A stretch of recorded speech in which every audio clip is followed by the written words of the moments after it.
Shackleton was a leader who was made, not born, and he was made in very large part by two previous expeditions that he had made to Antarctica under two different sets of circumstances. The first was at the early turn of the century, the 19th into the 20th century. He, under the command of Robert Falcon Scott, a well-known British naval commander, he and several other men traveled to the Antarctic continent in an attempt to be the first team of men to discover the South Pole. That voyage taught Shackleton a lot about what weak leadership looked like.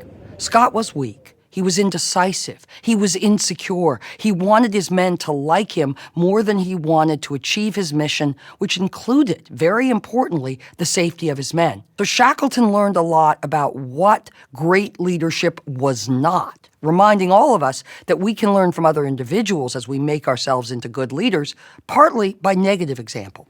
The second voyage that very much affected the making of Ernest Shackleton was a voyage that he himself captained. It was an amazing journey, and Shackleton and his small team got close to the pole, the closest that any group had ever gotten, 97 miles north, when Shackleton realized that his men were too weak to complete the trip to the South Pole and get back safely. And so he turned away, a wrenching decision. And as he said later to his wife, better a live donkey than a dead lion. So there he learned the critical importance of looking out for the safety of his men and of looking ahead from what would it cost him and his men, even though they'd get to the South Pole, if they never got back. Shackleton's most famous expedition, and the one we're going to concentrate on now, is the Endurance expedition, which began in August 1914 when the team left London for the Antarctic continent. On their way to the Antarctic continent, Shackleton and his men sail into an island for their last outpost. It's called South Georgia, deep in the South Atlantic. The whalers and sailors there warn him that the icebergs are unusually far north this year, and that if he and his men sail south, they may face danger and hazards as a result of a sea that is literally ridden with ice floes. Shackleton makes the decision almost immediately to sail on despite the risk. By January 1915, they can see the Antarctic coast. It's about 80 miles away. And then ice forms around the ship. Big bergs form around the ship and lock together like a vise. And the Endurance and its 28 inhabitants is absolutely stuck.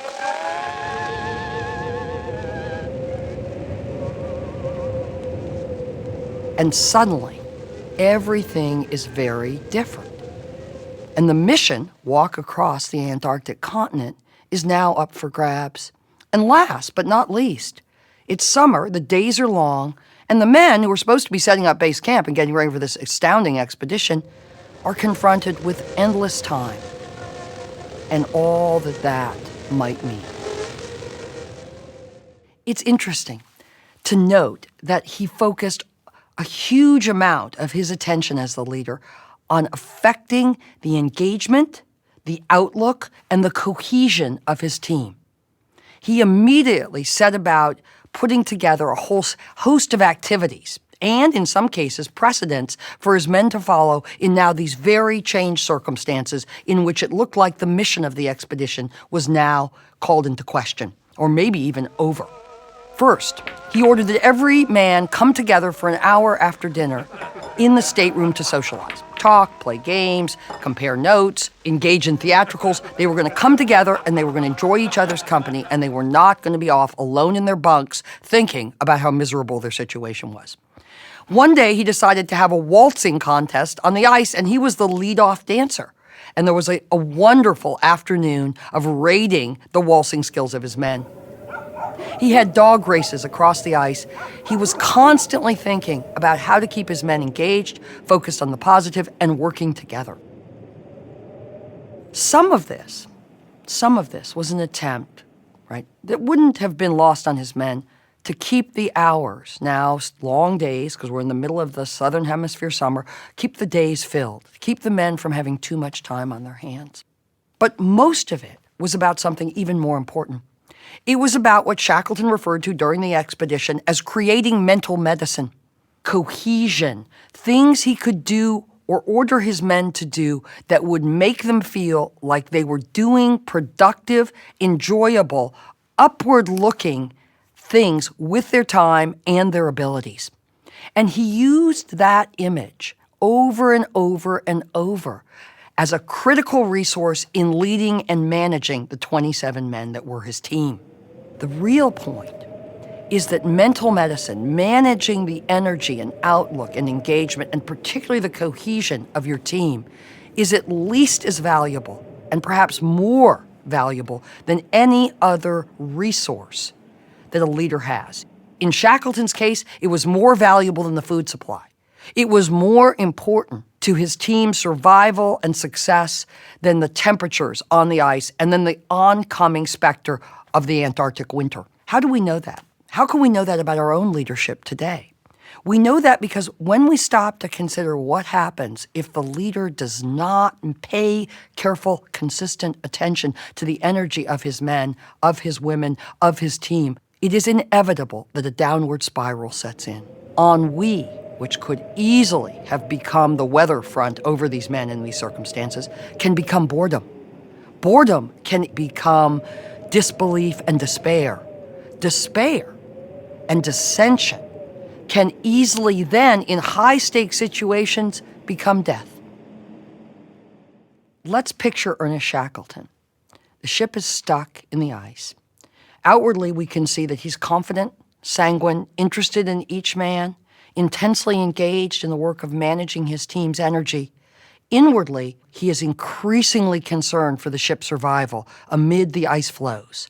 Because what's happening beginning in our summer, the winter now, in the southern hemisphere, say June 1915, is that Weiss, those big icebergs in which the ship is stuck, are slowly beginning to crush the ship.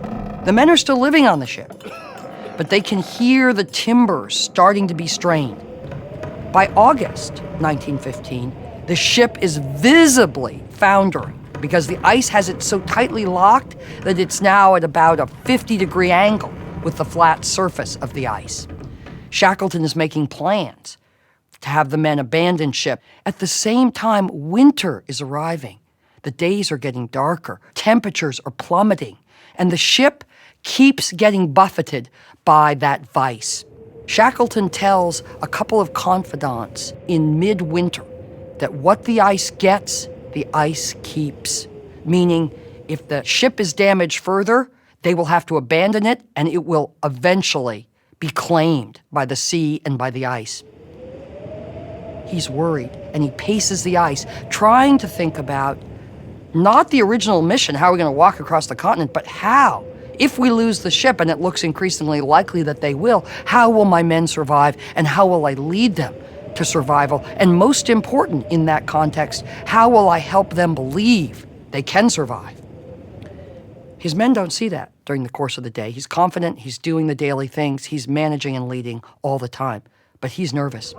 The men abandon the ship in September 1915.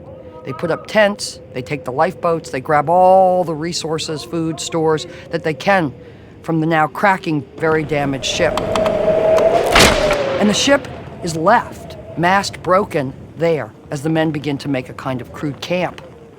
They live there for 2 months, and in November 1915, one day, Shackleton says, "She's going, boys!" And the men watch as in 9 hours, the Endurance slides through the ice, and the ice closes over.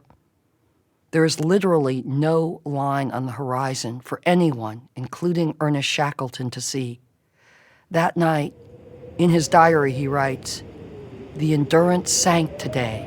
I cannot write about it." In the wake of the Endurance sliding through the ice and disappearing from view, Shackleton has a critical realization that he holds to for a great length of time, and that is that his mission and the mission of his team has fundamentally changed, and what that means is that he must change his leadership. He must grow into the leader capable of dealing now with this much worse crisis. He writes in his diary that a man must shape himself to a new mark the minute the old one goes aground. Think about what he's saying. He's saying, the finish line has changed. The goalposts are different. I've got to raise my game and develop the kind of leadership that is required to meet these new increasing challenges. Shackleton also understands, very much in relation to this, what all leaders need to come to know, which is that in order to do that, he has to keep meeting with himself about how he's going to do this.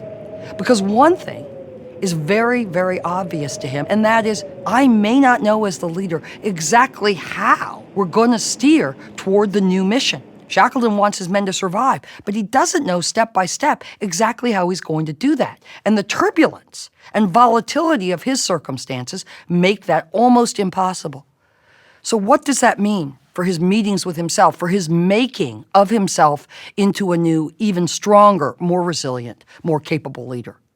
It means that he has to be committed to the idea, to the notion that his leadership and management will involve constant adaptation, suppleness, improvisation, flexibility. He will maintain his abiding, deep commitment to the mission. I will get them all home alive.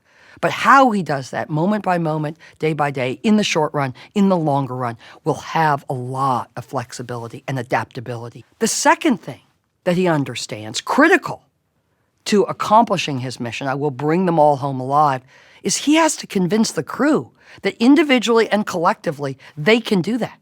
And that they, under his guidance, under his orders, under his leadership, are going to do that. He has to maintain the credibility of the mission with his men. At the same time, he's juggling, like all leaders, a number of balls in the air at all times. He has to continue to manage the energy of the men. And that means something very interesting, as it does for all teams in the context of turbulence. That means he also has to manage the people that are potentially disruptors, potentially great doubters, potentially capable of spreading doubt and dissension and negativity. And Shackleton takes up this challenge with great commitment and great execution. And what he does is, at its simplest, most fundamental level, is back to the old adage, keep your friends close and your enemies closer. So Shackleton does something right away after the ship goes down. He brings all the men, he thinks, 4 of them, that are doubting Thomases, disruptors, dissenters, into his tent, so they will share his tent with them. He takes very special care to keep them on board. He keeps a close eye on them, because what he does not want, what he cannot have, and all leaders understand this with a big mission, he cannot have those doubters, those disruptors, spreading the negativity and doubt and dissension that they themselves feel. So, managing group and individual energy has an additional piece to it. You have to make sure that the enemies of the change, of the mission, of the great achievement are managed so that they do not in any way take the mission off course.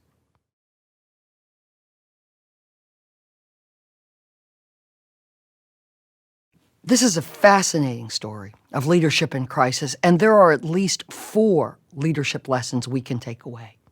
First, Ernest Shackleton was simply brilliant at toggling seamlessly between day-to-day management and leading the mission.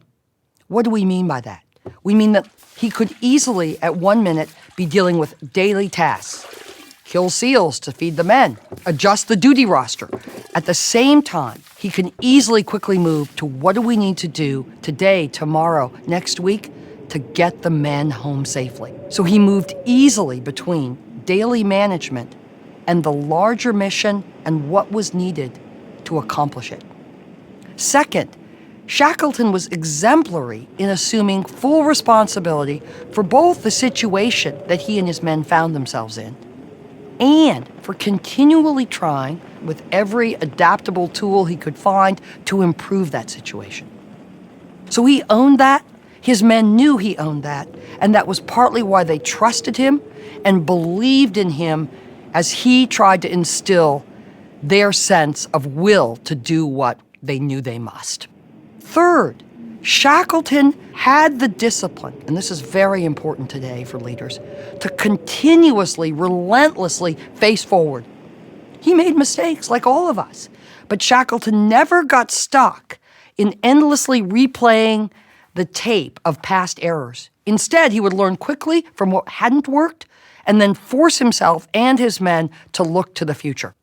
So that relentless forward-facing posture was really important as a leadership lesson. And fourth, and maybe just the most important, is that he was absolutely visionary in the humanity in which he exercised his leadership. He knew the power of orders and line and chains of command, but he really mostly led and managed through the spirit of caring for each of his individual men. He understood that literally the feeding and watering of them and the emotional support and respect for each of those men and his men as a group was absolutely at the core of everything he did as a leader. And so his men knew that he had that he was caring of them, that they mattered to him, and that was also critical in their being able to find the will to basically make the impossible possible here. This story, which is so very, very interesting, so compelling in our time, is really just one facet of a very rich history that contains all kinds of great ideas for here and now, and each of us trying to lead ourselves and our teams and our people in an ever-changing world.